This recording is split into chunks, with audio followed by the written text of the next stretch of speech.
1990 թվականի նոյեմբերին Երևանի Զվարթնոց օդանավակայանում ողջունում էին Պարույր Հայրիկյանին։ Վերջին անգամ նա ձերբակալվել էր 1988 թվականի գարնանը, բայց նույն թվականի հուլիսին խորհրդային իշխանությունը որոշել էր քրեական պատասխանատվությունը փոխարինել Հայրիկյանին ԽՍՀՄ քաղաքացիությունից զրկելով եւ նրան երկրից վտարելով։ 41-ամյա այլախոհը հայրենիք էր վերադարձել Հայաստանի Գերագույն խորհրդի անդամի կարգավիճակով։ Նա պատգամավոր էր ընտրվել ամռանը հեռակա կարգով, երբ դեռ տարագրության մեջ էր։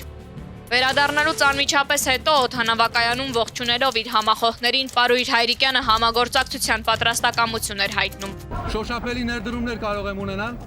եւ այստեղ կախված է մեր համագործակցությունից։ Օդանավակայանից Պարույր Հայրիկյանն իր աջակիցների հետ մեկնեց Մայրաթոռ։ Աղագեցեք արտեր ամենայն երկիր, ծառայեցեք դյարնուրախությամբ, մտեք առաջին օր։ Հաջորդ կանգառը Երևանի Մելիք Ադամյան փողոցում էր, որտեղ այն ժամանակ գումարվում էին Գերագույն խորհրդի նիստերը։ Ամբիոնի մոտ նրան դիմավորեց Գերագույն խորհրդի նախագահ Լևոն Տեր-Պետրոսյանը եւ առաջարկեց դիմել խորհրդարանին։ Պարույր Հայրիկյանը չէր թաքցնում, որ հուզված է։ Երջանիկ չգիտեմ որ բառն ավելի ճիշտ տվյալ դեպքում օգտագործել։